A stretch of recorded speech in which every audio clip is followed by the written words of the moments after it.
Bonjour, je suis Céline Claassen et je suis professeure d'éthique des affaires et de responsabilité sociale des entreprises.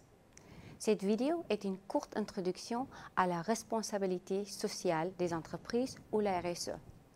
Après avoir expliqué ce que le concept signifie, un examen plus approfondi sera effectué auprès de quelques parties prenantes qui sont au centre du concept de RSE.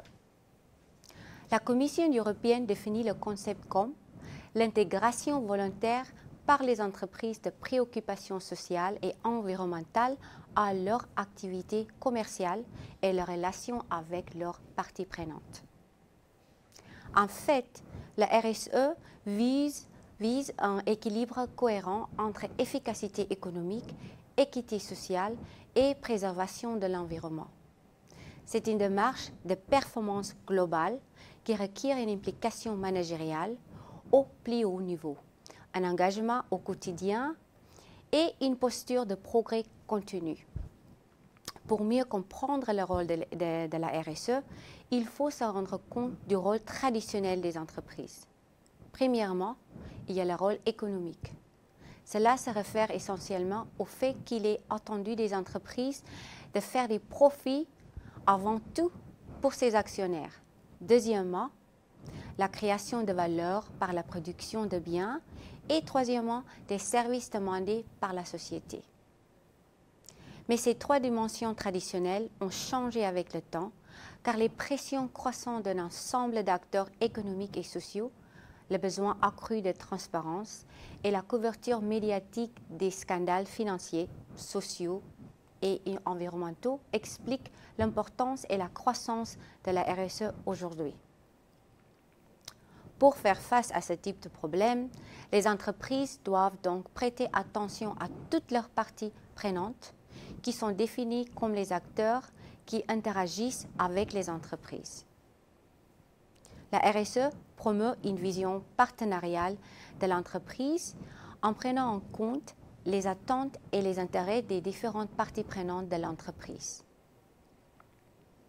Ici, nous pouvons voir une carte typique des parties prenantes.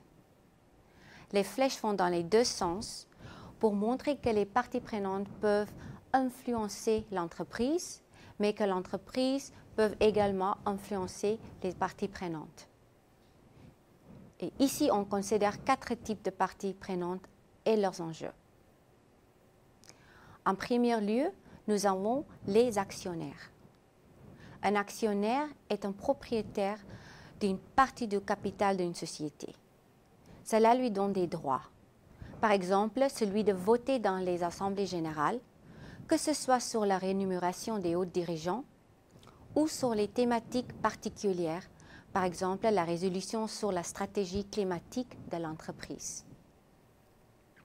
Les actionnaires ont donc l'intérêt à ce que les entreprises dans lesquelles ils investissent aient des bonnes performances économiques et financières. Et ensuite, il y a les clients ou les consommateurs. Les consommateurs sont de plus en plus demandeurs de bonnes pratiques, de traçabilité et de transparence sur les impacts environnementaux et sociaux des produits et services qu'ils achètent. Les consommateurs ont un pouvoir sur l'entreprise. Par exemple, ils peuvent décider de privilégier l'achat de produits bio ou équitables. Et à l'inverse, ils peuvent aussi décider de boycotter certains produits, entreprises, secteurs ou pays. Il y a également des fournisseurs qui font partie de la sphère d'influence des entreprises. En tant que donneuse d'ordre, l'entreprise est considérée co-responsable des activités de ses filiales et sous-traitantes et de leurs impacts sociaux et environnementaux. C'est le sens de grands textes internationaux adoptés dans la dernière décennie et de la nouvelle loi française sur le devoir de vigilance. Et puis, nous avons les pouvoirs publics, qui sont des parties prenantes de la RSE à plusieurs titres. Ils peuvent édicter des réglementations qui incitent ou contraignent les entreprises à se conformer à certains standards sociaux, environnementaux ou de gouvernance.